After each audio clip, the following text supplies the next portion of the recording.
सभी को नमस्कार। आर्य संस्कृत क्लासेज इस यूट्यूब परिवार में आप सभी का हार्दिक स्वागत है। प्यारे बच्चों, कैसे हैं आप सभी की एनुअल टर्म की तैयारी अच्छी चल रही है ना।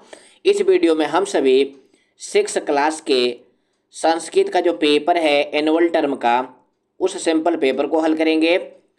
6 क्लास का एनुअल टर्म का पेपर कब है? मॉर्निंग वाले बच्चों का कब है? 6 मार्च को है। इवनिंग वाले बच्चों का 7 मार्च को है।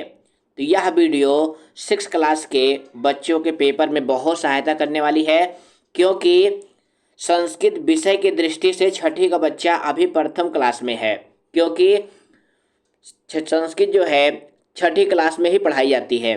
तो इस वीडियो में हम क्या बताएंगे कि आपका पेपर कैसे आएगा, कौन सा प्रश्न कितना कठिन हो सकता है, उसका उत्तर कैसे लिखेंगे, पेपर में संस्कृत के पेपर में क्या क्या सावधानियां आपको बरतनी है जिससे आप संस्कृत के पेपर में 60 में से 60 अंक प्राप्त कर सकें। तो प्लीज़ बच्चों, अगर आप नए हैं तो चैनल को सब्सक्राइब करें, क्योंकि हम आपके लिए हर क्लास में संस्कृत का मॉडल पेपर लाते रहेंगे। तो देखो बच्चों, ये आपका संस्कृत का पेपर है। समय कितना होगा? 2.5 घंटे का। प्यारे बच्चों, आप सभी ने मैथ का पेपर दे दिया है। मैथ का पेपर आपका अच्छा हो गया ना। तो मैथ के पेपर देने से आपको पता चल गया कि आपका टाइम कितना रहेगा, 2.5 घंटे का रहेगा। और ये आपके सभी पेपर कितने नंबर के होने वाले हैं? 60 नंबर के। तो संस्कृत का पेपर भी 60 नंबर का होगा। संस्कृत के पेपर में 4 खंड होंगे। ध्यान से देखिएगा, कितने खंड होंगे? 4 खंड होंगे। पहला होगा अपठित अवबोधन 8 नंबर का, रचनात्मक कार्यम 12 अंक का, अनप्रयुक्त व्याकरणम 18 अंक का और पठित अवबोधन 22 अंक का। तो सबसे पहले बात आती है कि पहले प्रश्न में क्या आने वाला है। तो देख लो बच्चों, पहले प्रश्न में इसी तरह लिखा होगा अपठित अवबोधनम। मानते हैं कभी आप 6 क्लास में हैं, आपको संस्कृत उतनी नहीं आती है, लेकिन हिंदी तो आती है ना, तो संस्कृत भी आप पढ़ लेंगे। तो देखो, पहले प्रश्न में क्या आएगा? एक अनुच्छेद होगा, छोटा सा अनुच्छेद, मतलब समझते हो ना, पैसेज। क्योंकि देखो प्रश्न में लिखा होगा अधोलिखितम अनुच्छेदम पठित्वा यथा निर्देशम उत्तरत। नीचे लिखे हुए अनुच्छेद को पढ़िए। अब अनुच्छेद का मतलब क्या होता है? पैसेज। आप पैसेज जानते हैं, लेकिन अनुच्छेद शब्द आपके लिए नया है। तो इसमें क्या करना है? इस पैसेज को पढ़ना है और इसके नीचे जो प्रश्न दिए गए हैं ना, उनका उत्तर लिखना है। तो देखो बच्चों, उत्तर कैसे लिखेंगे? मान लो पैसेज का अर्थ आपको आता है तो ठीक है, नहीं आता है तो फिर उत्तर कैसे लिखेंगे? आप प्रश्न पढ़ेंगे। जैसे देखो, पहला प्रश्न क्या है? एक पदेन उत्तरत, यानी एक पद में, यानी एक शब्द में उत्तर देना है। केवलम प्रश्न तरयम, यहाँ पे ध्यान देना बच्चों, हर प्रश्न में अलग अलग निर्देश होगा कि इसमें कितना करना है। केवलम प्रश्न तरयम। अब मान लो ये ना समझ में आए तो यहाँ पे नंबर देख लेना कि 1 गुणे 3, इसका मतलब क्या है कि इसमें से आपको 3 करने हैं। 4 दिए गए हैं, का खा गा घा, 3 करने हैं। तो देखो, पहला प्रश्न क्या है? मधुरा भाषा का। अब इसके लिए मधुर भाषा कौन है? अब देखो यहाँ पे मिल गया ना, मधुरा भाषा, संस्कृत भाषा मधुरा भाषा अस्ति। बस कुछ नहीं करना है, आप लिखेंगे का, और उसके बाद जो है ये लाइन पैसेज में जहां पे मिले वही लाइन का लिख करके उसके आगे उत्तर के रूप में लिख देंगे। तो पहले प्रश्न का उत्तर हो जाएगा संस्कृत भाषा मधुरा भाषा अस्ति। दूसरा प्रश्न क्या है? कस्य गौरवाय संस्कृत भाषा परम आवश्यकी। अब इसके लिए देखो, ये दूसरा वाक्य है। इस तरह से आप ढूंढेंगे बच्चों कि प्रश्न को देखेंगे, वो लाइन जहां पे मिल जाएगी ना। अब ये किसका उत्तर है? ये खा वाले प्रश्न का उत्तर है। तीसरा क्या है? देव भाषा का कथ्यते। अब देव भाषा कौन कही जाती है? तो देव भाषा संस्कृत भाषा होती है। कहाँ लिखा हुआ है? ये देखो, इयम भाषा देव भाषा कथ्यते। अब ये गा वाले प्रश्न का उत्तर है, गा वाले प्रश्न का। किम जयतु, किसकी जय हो? तो देखो यहाँ पे लिखा हुआ है ना, जयतु संस्कृतम जयतु भारतम, संस्कृत भाषा की जय हो और भारत देश की जय हो। तो इस तरह से पहले प्रश्न में आप जो है करेंगे। अब इसमें दूसरे टाइप का प्रश्न क्या आने वाला है? पूर्ण वाक्यन उत्तरत। इसमें से केवल एक करना है, दोनों नहीं करने हैं, एक ही करिएगा आप। पहला है किम प्रसिद्धम अस्ति, क्या प्रसिद्ध है। अब इसके लिए भी क्या करेंगे? पैसेज में देखेंगे प्रसिद्धम कहाँ आया हुआ है। तो देखो प्रसिद्धम यहाँ पे आया हुआ है ना, बस ये आपका उत्तर हो जाएगा का वाले प्रश्न का। जो सेकंड का है पूर्ण वाक्यन का, उसका उत्तर यहाँ से यहाँ तक लिखेंगे, 2 नंबर आपके पक्के हो जाएंगे। इसमें अगला क्या है? के धन्या सन्ति, कौन धन्य है? तो कौन धन्य है, इसके लिए भी देखो पैसेज में ही लिखा हुआ है, ते धन्याः सन्ति ये नित्यम संस्कृतम पठन्ति, वे धन्य हैं जो रोज संस्कृत पढ़ते हैं, यानी हमेशा संस्कृत पढ़ते हैं, क्योंकि संस्कृत भाषा मधुर भाषा है, संस्कार देने वाली भाषा है। अब इसमें देखो बच्चों, जो थर्ड खंड होगा, ध्यान से समझिएगा, क्योंकि अभी आप 6 क्लास में हैं और समझेंगे नहीं तो संस्कृत के पेपर में नंबर कम हो जाएंगे। और अगर आप समझ गए तो संस्कृत में बहुत ज़्यादा नंबर मिलता है। आप देखेंगे कि सबसे ज़्यादा नंबर आपके संस्कृत के पेपर में आने वाले हैं। तो पहला है पठन्ति पदे का लकारः। तो प्यारे बच्चों, आपकी किताब के पीछे धातु रूप दिया गया है ना, वहाँ पे 5 या 4 लकार दिए हैं। छठी क्लास के बच्चों में 4 ही लकार दिए होंगे। कौन कौन से? लट, लंग, लोट और लिरिट। तो इन लकारों का क्या क्या अर्थ है अभी तुरंत समझ लो। लट का मतलब होता है वर्तमान काल, इसका रूप आपने पढ़ा है ना, पठति पठता पठन्ति। लोट का मतलब होता है आज्ञा, जब किसी को आज्ञा या आदेश देते हैं, इसका रूप क्या होता है? पठतु पठताम पठन्तु। तीसरा है लंग लकार, ये किस में आता है? ये भूतकाल में आता है। भूतकाल मतलब जो अतीत काल है, आपकी पुस्तक में अतीत काल लिखा होगा, अतीत मतलब जो बीत गया है। इसका रूप कैसे चलता है? अपठत अपठताम अपठन। चौथा है लिरिट लकार, ये जो भविष्य काल में होता है, यानी फ्यूचर टेंस में। इसका रूप कैसे चलता है? इसका रूप चलता है पठिष्यन्ति पठिष्यता पठिष्यन्ति। तो इसका रूप इस तरह चलता है, पठिष्यति पठिष्यता पठिष्यन्ति। तो इसमें क्या मिलता है? अस्य। अब यहाँ पर देखो बच्चों, सीधी सी क्रिया आई है पठन्ति। अब पठति पठता पठन्ति आपको याद है ना किस लकार में आता है? लट लकार में है। बस कुछ नहीं करना है, लिखेंगे का और लिख देंगे लट लकार। दूसरा क्या है? गद्यांश प्रयुक्तम अव्यय पदम किम। अव्यय पद क्या है? कथ्यते इयम मधुरा अपि। अब यहाँ पे अव्यय पद क्या है? अव्यय आपके सिलेबस में है, आपको पढ़ाया गया होगा, तो ये अपि जो है अव्यय पद है। अगला क्या है? ग खंड, भाषा इत शब्दस्य किम लिंगम। इस भाषा शब्द में लिंग क्या है? तो आप जानते हैं कि बालक में आकारांत होता है तो पुल्लिंग होता है। बालिका, लता शब्द की तरह, देखो लता कैसा शब्द है? आकारांत है।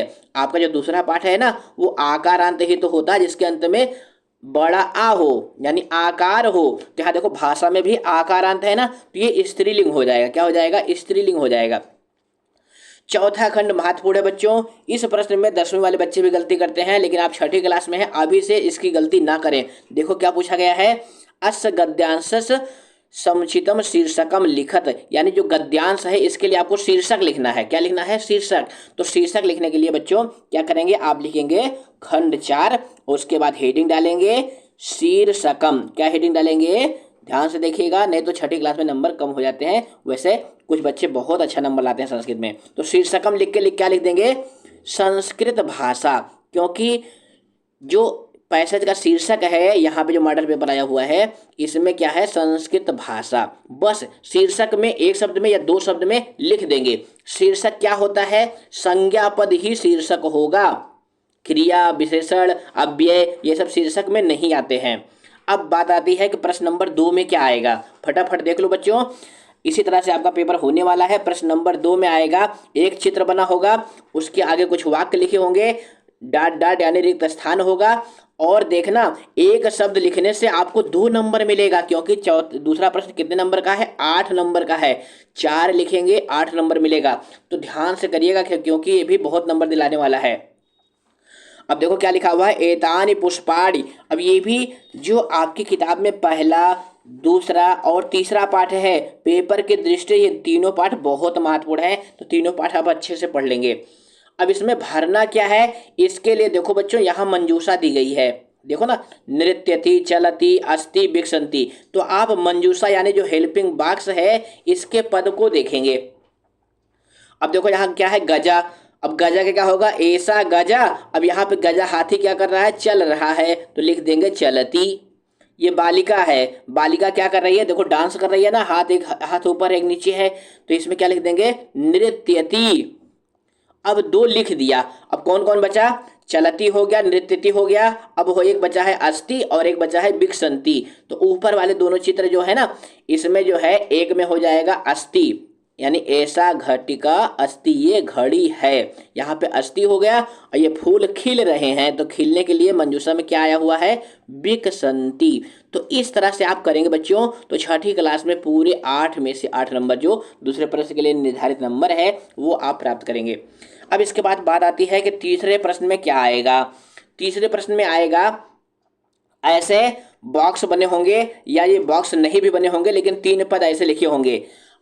अब इसमें बच्चों को समझ में नहीं आता इसमें करना क्या है। तो देखो यहाँ पे लिखा गया है अधोलिखितानि पदानि उचित क्रमे मेलित्वा सार्थकानि अवाक्यानि रचयत, यानी तीनों पदों को मिला करके आपको वाक्य बनाने हैं। अगर आप सीधे सीधे ऐसे लिख देंगे तो गलत हो जाएगा, क्योंकि वाक्य सार्थक होना चाहिए, यानी उसका कुछ अर्थ होना चाहिए। तो यहाँ पे देखो बालिका है, अब बालिका क्या करेगी, यहाँ पे क्रिया देखो कौन सी एक वचन की है, तो एक वचन की क्रिया ये है पर गच्छति, यानी बालिका जाएगी। अब कहाँ जाएगी, विद्यालय जाएगी। तो बालिका विद्यालयम गच्छति, वाक्य कंप्लीट हो गया, यानी तीनों को मिला करके लिख लेंगे, वाक्य कंप्लीट हो गया। अब उसके बाद दूसरा देखो क्या है, अहम। अब अहम के साथ क्रिया कौन सी आती है, पठामी। तो अहम पठामी, अब मैं क्या पढ़ूंगा, यहाँ देखो पाठम भी है पत्रिकाम भी है, तो हम दोनों पढ़ सकते हैं। क्या कर सकते हैं, दोनों पढ़ सकते हैं। लेकिन अब यहां पर देखो पढ़ने के लिए एक पठ भी है, देखो ना पठ, तो पठ जो है ये लोट लकार की क्रिया है और मध्यम पुरुष एक वचन की है, तो इसका कर्ता क्या हो जाएगा, तुम। तो तब पठ, अब इसका कर्म क्या जोड़ेंगे, पाठम को यहां ले लेंगे और पत्रिकाम को यहां ले लेंगे। तो अहम पत्रिकाम पठामी, इन तीनों को मिला दिया तो हमारा एक वाक्य कंप्लीट हो गया, और तुम पाठम पठ को मिला दिया तो एक वाक्य कंप्लीट हो गया। अब हमारा वाक्य कौन बचे हैं, 2 वाक्य केवल बचे हुए हैं, एक ते वाला और एक वयम वाला। तो ते जो है ये प्रथम पुरुष बहुवचन का सब्जेक्ट है, तो इसके साथ जो क्रिया आएगी ना प्रथम पुरुष बहुवचन वाली आएगी। तो ते क्रीडंती, वह खेल रहे हैं। अब ते के साथ क्या आएगा, सर्वे, ते सर्वे क्रीडंती, वह सभी खेल रहे हैं। या फिर इसके साथ जो है ते छात्राः भी लगा सकते हैं, ते छात्राः क्रीडंती, वह बच्चे खेल रहे हैं। अब एक ही बचा हुआ है, वयम सर्वे क्रीडामः, हम सभी खेलेंगे। तो इस तरह से आप वाक्य बनाएंगे तभी आप सही कर पाएंगे। इसके बाद प्रश्न नंबर 4 में क्या आएगा। अब देखो प्रश्न नंबर 4 ये खंड गा का है, यानी व्याकरण वाले क्वेश्चन आएंगे। अब व्याकरण में क्या क्या आता है, शब्द रूप आता है, धातु रूप आता है, संख्या आती है। तो देखो जो प्रश्न नंबर 4 है इसमें शब्द रूप आएंगे। शब्द रूप आपकी किताब के पीछे दिए गए हैं ना, बालक के, बालिका के, फल के। तो ये तीनों शब्द रूप आप याद करेंगे तभी यहाँ आप कर पाएंगे। अब यहाँ पर देखो क्या आया हुआ है, वटोह। अब इसमें जो है वटोह का पंचमी विभक्ति का लिखना है, और यहाँ विकल्प में भी मिल जाएगा, यानी आप घबराइएगा नहीं, आपकी सहायता के लिए हेल्पिंग बॉक्स नीचे मिल जाएगा। अब देखो बटू कहाँ है, ये देखो यहाँ बटू है, यहाँ बटू है। अब ये भ्याम भ्याम वाला है तो ये 2 नंबर पे यानी यहाँ पे हो जाएगा, और ये बटुभ्या है तो यहाँ पे आ जाएगा। तो कैसे लिखेंगे, इस तरह से देखो बटोह, अब यहाँ पे हो जाएगा बटुभ्याम। घबराइएगा नहीं बच्चों, संस्कृत का पेपर है, ध्यान से करेंगे, बहुत अच्छा नंबर आने वाला है। तो बटोह और यहाँ पे लिख देंगे बटुभ्यः, क्या लिख देंगे, बटुभ्यः, यानी जो यहाँ पे लिखा हुआ ये देखो। अब हमारा 2 भर गया। अगला क्या है, गुरु। अब गुरु कहाँ पर है, देखो यहाँ पर भी है और यहाँ पर भी है, तो ये आ जाएगा यहाँ पर 3 नंबर पे। 3 नंबर पे इसको भर देंगे और 4 नंबर पे इसको भर देंगे गुरुराम, क्योंकि बहुवचन का है, ये द्विवचन का है। उसके बाद सिसोह। अब सिसोह में एक ही बचा हुआ है, तो ये जो सिसोह है ये वाला सिसोह और बटुभ्याम, तो यहाँ पे अब एक ही बचा हुआ है, ये आ जाएगा 5वें नंबर पे। इस तरह से आपको रिक्त स्थान भरने हैं शब्द रूप के। इस प्रश्न में एक टाइप और भी होता है, कोई शब्द दे दिया जाता है उसकी विभक्ति पूछ लेता है। तो ये 2 टाइप से प्रश्न आएगा, तो जो भी आएगा आप अच्छे से करेंगे। इसके बाद प्रश्न नंबर 5 आता है। इसमें क्या आएगा, इसमें धातु रूप यानी क्रियापद भरना होगा। किसी भी एक धातु का रूप दे देगा और उसमें जो है 4 रिक्त स्थान होंगे। कितने रिक्त स्थान होंगे, 4 होंगे या 5 होंगे, लेकिन यहाँ पे देखो ना लिखा हुआ है 5 रिक्त स्थान होंगे, आपको 4 करने होंगे, केवलम प्रश्न चतुष्टयम। तो अगर आप 5 भर लेंगे तो कोई दिक्कत नहीं है, एग्जामिनर आपको 4 चेक करके नंबर दे देंगे। तो यहाँ पे देखो क्या लिखा है, पठति। अब यहाँ पे क्या आएगा, यहाँ पे आएगा पठता। नहीं याद है तो घबराइएगा मत, यहाँ मंजूषा में पठता मिल जाएगा। अब यहाँ पे क्या आ जाएगा, पठंती, यानी पठती पठता पठंती, ये तो आप साल भर से याद ही कर रहे हैं। ये पठंती यहाँ पे आ गया ना, दो भर गए हमारे। अब यहाँ पे मध्यम पुरुष में क्या आएगा, क्योंकि यहाँ देखो पठिश्यामा है तो इसके अनुसार आपको इन दोनों में भरना है, नहीं तो गलत कर लेंगे, नहीं तो पठिष्यति पठिष्यता ये गलत कर देंगे। यहाँ पे इस लाइन का जो दिया गया पद है उसके अकॉर्डिंग आपको इन दोनों में भरना है। तो देखो यहाँ पे क्या दिया गया है, पठिश्यामा। अब पठिश्यामा यहाँ है तो यहाँ पे क्या आएगा, यहाँ पे आ जाएगा बच्चों पठिश्यामी। क्या आ जाएगा, पठिश्यामी। कहाँ है, ये देखो मंजूषा में है। द्विवचन पे क्या आ जाएगा, ये पठिष्यावा हो जाएगा नंबर 4 पे। अब एक ही बचा हुआ है पठत, तो ये हो जाएगा नंबर 5 पे, यानी यहाँ पर भर देंगे। तो इस तरह से करेंगे तो प्रश्न नंबर 5 आप हल करेंगे। अब आते हैं प्रश्न नंबर 6 पर। तो देखो बच्चों प्रश्न नंबर 6 में क्या आने वाला है, इसमें जो है अव्यय पद आएंगे। अव्यय जानते हैं ना, जो अभिकारी पद होते हैं। अब इसमें कितने नंबर का अव्यय आएगा, 3 नंबर का आएगा। 4 रिक्त स्थान होंगे, आपको 3 करने होंगे। यहाँ पे मंजूषा में चारों भरे जाने वाले पद दिए गए होंगे। तो पहले में देखो क्या लिखा है, मिलामः, तो इसमें क्या भरेंगे, पुनः मिलामः। आप कहते हैं ना संस्कृत वाले गुरुजी से, पुनर्मिलामः पुनर्मिलामः, यानी फिर मिलेंगे। दूसरे में क्या भरेंगे, तुम आगच्छ, तुम आओ, तो यहाँ पे हो जाएगा अपि। क्या हो जाएगा, अपि। अपि मतलब क्या होता है, अपि का अर्थ होता है भी, यानी जिसको इंग्लिश में आल्सो कहते हैं। विद्या धनम अस्ति, तो विद्या धन है, तो विद्या एव धनम अस्ति, यानी विद्या ही धन है, पैसा धन नहीं है। धन क्या है, विद्या। अगर ज्ञान नहीं है तो धन किसी काम का नहीं है। रामः श्यामः, अब यहाँ पे क्या आएगा, चा। चा का मतलब क्या होता है, और, जिसको आप इंग्लिश में क्या कहते हैं, एंड कहते हैं। तो इस तरह से समझ में आ रहा है तो बच्चों वीडियो को लाइक जरूर करें। आगे देखिए प्रश्न नंबर 7 में क्या आएगा, प्रश्न नंबर 7 में संख्या आएगी। तो हम आपको बताना चाहेंगे कि 1 से लेकर के 20 तक कम से कम याद कर लो। 50 तक याद कर लो तो अच्छी बात है, लेकिन 20 तक याद तो कर ही लो, क्योंकि पेपर में 20 तक तो जरूर आएगी।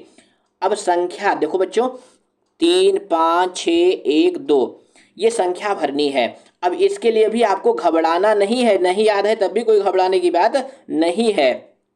अब 3 को संस्कृत में क्या कहते हैं, त्रीडी कहते हैं, क्योंकि फलानी है तो उसके अनुसार क्या हो जाएगा, त्रीडी। एकम द्वे त्रीणि चत्वारि पंच षट् सप्त अष्ट नव दश, एकादश द्वादश चतुर्दश पंचदश षोडश सप्तदश अष्टादश नवदश विंशति, बस 20 तक याद हो जाएगा। ऐसे ही नहीं याद है तो आप किताब के पीछे देखेंगे, संख्या मिल जाएगी। 5 को क्या कहते हैं, पंच। क्या कहते हैं, पंच। अब यहाँ पे 6 है तो 6 को क्या कहते हैं, षट।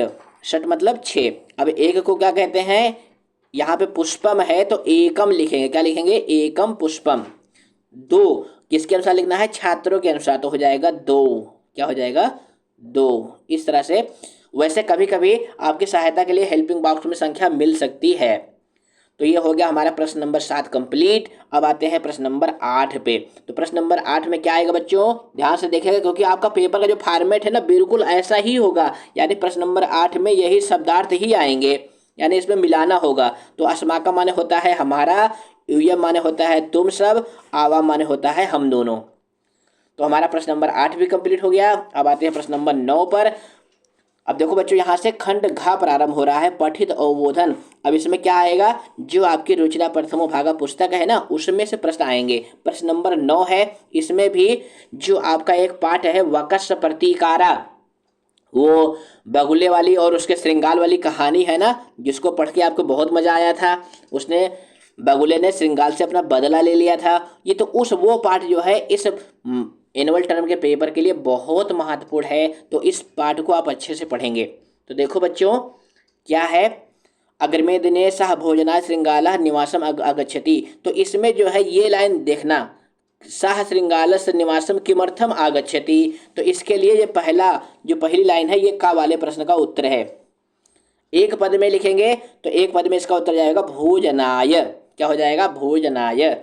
कुटिल स्वभाव कह, तो कुटिल स्वभाव कौन था, कुटिल स्वभाव जो है श्रृंगालः था। देखो ना लिखा हुआ है कुटिल स्वभाव श्रृंगालः, तो ये हो जाएगा श्रृंगाला हो जाएगा खा वाले का उत्तर। लेकिन ध्यान देना बच्चों, यहाँ पे एक ही करना है तो दोनों लिख करके आप टाइम वेस्ट नहीं करेंगे, एक लिख के आगे बढ़ जाएंगे। यानी अगला प्रश्न करेंगे। अगला क्या है, श्रृंगालः बकम किम अवदत। अब ये लाइन देखो कहाँ पे है, श्रृंगालः बकम किम अवदत। तो यहाँ पे देखो लिखा श्रृंगालः बकम, यानी श्रृंगाल जो है बगुले से क्या बोला। तो श्रृंगाल बगुले से क्या बोला, कुटिल स्वभाव श्रृंगाल शोध में अयच्छत, यानी उसने दिया खाने के लिए। तो यहाँ पे हो जाएगा मित्र अस्मिन् पात्रे आवाम अधुना सहायो खादावः, ये हो जाएगा। अगला क्या है, श्रृंगालः बकाय किम अयच्छत, यानी श्रृंगाल ने बगुले के लिए क्या दिया। तो बगुले के लिए क्या दिया था, क्षीरोदनम। तो बस यहाँ से लिख करके यहाँ तक इसका उत्तर लिख लेंगे खा वाले का। तो इसमें भी 2 नंबर का यह प्रश्न है, इसमें भी एक ही करना है, चाहे आप का वाला कर लेंगे या खा वाला कर लेंगे। अब इसमें भी जो तीसरे टाइप का प्रश्न होता है, बच्चे इसी में गलती करते हैं, ये ऑब्जेक्टिव टाइप के प्रश्न होंगे। तो इसमें देखो क्या लिखा गया है, भोजनाय अस्मिन् पदे विभक्ति का। तो आपने बालक का याद किया है ना, बालकाय क्या विभक्ति होती है, चतुर्थी। तो भोजनाय में चतुर्थी हो जाएगी। अगला क्या है, इदानीम। इदानीम इस पद का पर्याय पद क्या है, यानी पर्यायवाची पद क्या है। तो इदानीम माने होता है अब, तो हो जाएगा अधुना। अब प्रश्न नंबर 10 क्या आएगा बच्चों, ध्यान से दीजिएगा। प्रश्न नंबर 10 में जो आपका श्लोक वाला पाठ है, कौन सा पाठ है, श्लोक वाला। तो यहाँ पे देखो ये कुतः आगच्छति मातुल चंद्र। अब ये जो प्रश्न है इस बार आपके पेपर में कौन सा पाठ आएगा, विमान यानम रचयामा। ध्यान से हमारी बात को सुनिएगा क्योंकि यही सी पाठ से ये प्रश्न आने वाला है। विमान यानम रचयामा जो पाठ है ना, उस पाठ से यह प्रश्न आएगा। हालांकि जो मॉडल पेपर है इसमें जो है मातुल चंद्र वाले पाठ से दिया गया है, लेकिन आपके पेपर में किस पाठ से आएगा, विमान यानम रचयामा वाले पाठ से आएगा। अभी मैं बता रहा हूँ, नोट कर लेना। अब इसमें भी क्या करना होता है कि प्रश्न देखेंगे आकाशा कीदृशा अस्ति। तो ये देखो ना यहाँ पे लिखा हुआ है, बस इसका उत्तर यहाँ पे हो जाएगा का किम नयो दृश्यते। तो इसका लाइन ये लिख देंगे किम नयो दृश्यते। एक पद में लिखना है तो एक पद के लिए ये लाइन एक पद हो गया। और किम नयो दृश्यते तो इसका हो जाएगा क्वचित अवकाशः, एक पद में। एक पद में नहीं लिख पाते हैं तो पूरी लाइन लिख देंगे, तब भी आपको नंबर मिल जाएगा। इसके बाद आपका सेकंड टाइप का प्रश्न आने वाला है, पद्ये कः आगच्छति, यानी श्लोक में कौन आ रहा है। तो कौन आ रहे हैं, चंदा मामा आ रहे हैं, तो लिख देंगे चंद्रः। चंद्रः लिख करके पूरी लाइन लिख देंगे। अतिशय विस्तृतः कः अस्ति, तो इसके लिए देखो कहाँ आया हुआ है, ये आया हुआ है अतिशय विस्तृतः नीला आकाशः, यानी इसका उत्तर ये हो जाएगा। तो इस तरह से श्लोक वाले प्रश्न में भी आप करेंगे। इसमें भी जो थर्ड टाइप का प्रश्न होगा ना, वही कठिन होगा। थर्ड टाइप में क्या आता है, ऑब्जेक्टिव टाइप, गमिष्यसि इस पद में लकार कौन सा है। तो देखो बच्चों यहाँ पे क्या मिल गया, अस्य मिल गया। अस्य मतलब भविष्य, तो कौन सा लकार होगा, लिरिट लकार होगा, ये होगा। उसके बाद खा है इसका अव्यय पद कौन सा है, तो अव्यय पद है कुत्र। इसके बाद प्यारे बच्चों जो आपका 11वां प्रश्न होगा, ध्यान से देखिएगा। 11वें प्रश्न में क्या आएगा, जो आपका संवाद वाला पाठ है, यानी नाटक वाला पाठ है। तो नाटक वाला कौन सा पाठ है, क्रीडा स्पर्धा। ध्यान से देखिएगा, क्रीडा स्पर्धा से ही यह प्रश्न आने वाला है। या फिर जो विद्यालय वाला पाठ है वो भी जो है संवाद वाला पाठ है। तो क्रीडा स्पर्धा और विद्यालय, इन दोनों पाठों से ये पैसेज आने वाला है 100%। अब इसमें भी क्या करना होगा, इसमें भी आप पैसेज पढ़ेंगे। ये जो पैसेज दिया गया है ना, इसको पढ़ के नीचे वाले प्रश्नों के उत्तर लिखेंगे। तो देखो कैसे पढ़ेंगे, कैसे लिखेंगे। लिखा है का मम पक्षे क्रीडति। तो का मम पक्षे क्रीडति, ये देखो लाइन कहाँ पर आई हुई है, ये लाइन देखो यहाँ पे आई हुई है, तव भगनी तु मम पक्षे क्रीडति। तो इसका उत्तर ये हो जाएगा का, एक पद में लिखेंगे तो भगनी हो जाएगा। क्या हो जाएगा, भगनी। मह्यम किम रोचते, मुझको क्या अच्छा लगता है। तो देखो यहाँ पे लिखा हुआ है ना, मह्यम चलचित्रम रोचते, ये हो जाएगा खा। एक पद में लिखेंगे तो चलचित्रम। अब इसमें भी जो फुल सेंटेंस में है, देखो दर्शक रूपेण का स्थास्यति, दर्शक के रूप में कौन वहाँ पे रहेगी। तो दर्शक के रूप में ये देखो ना हुमा की लाइन में आया हुआ है, अहम दर्शक रूपेण स्थास्यामि, ये हो जाएगा जो सेकंड प्रश्न है। इसके का उत्तर फटाफट लिखते चलो क्योंकि टाइम बहुत कम है बच्चों। 6 तारीख को मॉर्निंग वालों का पेपर है, 7 तारीख को इवनिंग वालों का पेपर है। आप अच्छे से तैयारी करते रहें। फेकना किम वदति, फेकन नाम का जो बालक है वो क्या कहता है, तो उसके लिए बच्चों क्या करेंगे, देखो ना फेंकना के लिए जो लाइन है वही लिख देंगे आप। अब इसमें भी जो थर्ड खंड का प्रश्न है वही आपको ध्यान देना है, ये वाला। क्रीडसी इस पद में लकार कौन सा है, तो क्रीडसी में कौन सा लकार है, लट लकार है। पठनाय इस पद में विभक्ति कौन सी है, पठनाय में कौन सी विभक्ति है, चतुर्थी विभक्ति है। अब प्रश्न नंबर 12 में क्या आएगा, ध्यान देना बच्चों। प्रश्न नंबर 12 में 4 नंबर का प्रश्न आएगा, वर्ण विच्छेद का। क्या आएगा, ध्यान से देखिएगा, वर्ण विच्छेद। पहले दूसरे तीसरे पाठ में इस टाइप के क्वेश्चन आपको मिल जाएंगे, उसी पाठ से ही ये दोनों प्रश्न आने वाले हैं, 13 और 12। वर्ण विच्छेद, और इसमें क्या है, इसमें देखो ना, ये वर्ण विच्छेद इसमें आएगा, इसमें आएगा वर्ण संयोजन। क्या आएगा, वर्ण संयोजन। अब वर्ण विच्छेद क्या होता है, वर्ण संयोजन क्या होता है, इसको समझ लो। वर्ण संयोजन होता है वर्णों को जोड़ करके शब्द बनाना। क्या बनाना, शब्द बनाना। तो आप जानते हो कि जो है व्यंजन में जब हलंत लगा हो तो उसका मतलब होता है उसमें कोई स्वर नहीं लगा हुआ है, बाद वाला स्वर मात्रा के रूप में इसमें जोड़ देंगे, बस हमारा शब्द बन जाएगा। तो यहाँ पे ध्यान देना बच्चों, का में हलंत लगा है बड़ा आ, तो बड़ा आ का मतलब हो गया का, और इसमें क्या है का और आह, तो हो जाएगा कहा। तो क्या बन गया हमारा, का कहा। इस तरह से आपको शब्द बनाना है। ये क्या है, घा आ घा, घा आ घा, टा ई टी, और का आ, तो क्या हो गया, घटिका। थोड़ी सी बुद्धि लगाएंगे अच्छा कर लेंगे। ये क्या लिखा हुआ है, ये लिखा हुआ है खनित्रम। क्या लिखा हुआ है, खनित्रम। अब जो आपके अभ्यास है ना उनको फटाफट कर लेंगे। पहले ये क्या लिखा हुआ है, ये लिखा हुआ है रामः। क्या लिखा हुआ है, रामः। और ये क्या लिखा हुआ है, पा आ पा तारा आ, पत्रम। क्या लिखा हुआ है, पत्रम। तो जो पहला दूसरा तीसरा पाठ है पेपर की दृष्टि से, यानी इस 12वें और 13वें प्रश्न की दृष्टि से बहुत महत्वपूर्ण है, लिख लिया, बहुत अच्छे। अब चलते हैं वर्ण विच्छेद पे। इसमें बच्चे ज़्यादा गलती करते हैं क्योंकि छठी क्लास के बच्चे, उनको पता नहीं कैसे करना है। तो भल्लू का, तो इसमें क्या लिखेंगे, भा। अब भा में कौन सी मात्रा लगी है, छोटे आ की, तो भा आ। और उसके बाद देखो आधा ला है तो आधा ला लिख देंगे। उसके बाद क्या है, पूरा ला है, तो ला में जो मात्रा लगी है, कौन सी मात्रा लगी है, बड़ऊ की मात्रा लगी है, तो यहाँ पे बड़ऊ लिख देंगे। उसके बाद क्या है, उसके बाद है का। अब का में कौन सी मात्रा है, का में मात्रा है छोटे आ की और विसर्ग लगा हुआ है। इस तरह से इतना बड़ा होगा आपका भल्लूका का विच्छेद। उसके बाद क्या है, वृक्षा। अब वृक्षा का क्या हो जाएगा, देखिए वा लिखेंगे, वा में कौन सी मात्रा है, री की मात्रा है। कौन सी मात्रा है, री की मात्रा है। उसके बाद क्या है, छा। अब बच्चों जो कशा वाला छा होता है ना, ये दो वर्णों से मिलकर बनता है। कौन कौन है, का प्लस षटकोण वाला सा प्लस छोटा आ और विसर्ग, ये है वृक्षा का विच्छेद। समझ गए ना, बहुत बढ़िया, मिटा देते हैं। अब अगला लिखते हैं अहम। अहम में क्या है, छोटा आ है, फिर हा है, हा में कौन सी मात्रा है, छोटे आ की मात्रा है। उसके बाद माँ है, माँ में हलंत लगा देंगे, अहम। अब ध्यान देना बच्चों, ये जो व्यंजन होते हैं ना, व्यंजन में आप हलंत जरूर लगाएंगे, नहीं तो गलत हो जाएगा। समझ गए ना। उसके बाद क्या है, फलम। तो फलम का क्या होगा, फा प्लस आ प्लस ला। अब ला में हलंत लगा देंगे, उसके में क्या लिखेंगे, आ फिर माँ हलंत, इस तरह से लिखेंगे। तो इस तरह से बच्चों अगर आप करेंगे ना तो आपके 60 में से 60 नंबर 100% आने वाले हैं। तो प्लीज़ बच्चों, अभी तक लाइक नहीं किया है तो लाइक कर दो। फिर मिलेंगे अगली वीडियो में, धन्यवाद।